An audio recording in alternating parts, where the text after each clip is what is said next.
La technique Super Adobe, cela vous dit-il quelque chose? Inventée par l'architecte irano-américain Nader Khalili, c'est une technique d'autoconstruction écologique et économique. Au Fénois, l'association Objectif Terre, composée d'architectes et d'ingénieurs, l'utilise pour créer des prototypes d'habitation innovantes. L'objectif final, loger les Polynésiens et développer cette méthode d'éco-construction.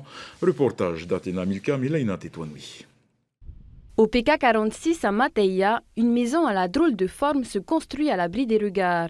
Elle est faite de terre, de chaux et à la force des bras. Une solution à la question posée lors des assises de l'habitat en 2015, comment loger les Polynésiens de manière à répondre aux enjeux environnementaux. 2 prototypes ont déjà été développés depuis pour vérifier la faisabilité du projet au Fénois. On a eu, et je le remercie, le soutien du maire de Tevayuta pour nous permettre de construire le 3e et le plus gros prototype. On a 6 mètres de diamètre. C'est un phare époté qui sera sur la plage et qui nous a redonné des informations sur comment être performant, le voir évoluer dans le temps, quelles sont les éventuelles pathologies, c'est-à-dire problématiques de construction. Ça a été vu par des ingénieurs qui font partie d'Objectif Terre. On a des équipes d'ingénieurs, d'architectes.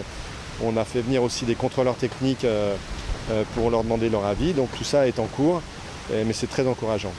Anticycloniques avec une bonne résistance au temps et une bonne isolation thermique, ces maisons en forme de dôme sont accessibles à faible coût.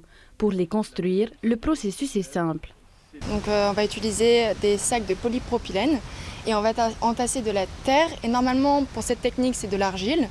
Mais en Polynésie française, il n'y a pas d'argile, donc on a utilisé pour ces prototypes du ciment.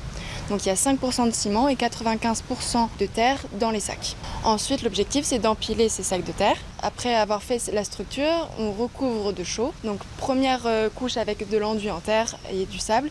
Et ensuite, on fait une couche de chaux comme l'ancien prototype. Aussi, ces structures sont modulables, donc ça apporte des créations assez intéressantes. Dans le futur, l'association souhaite démontrer que ces constructions peuvent être appliquées à l'échelle collective.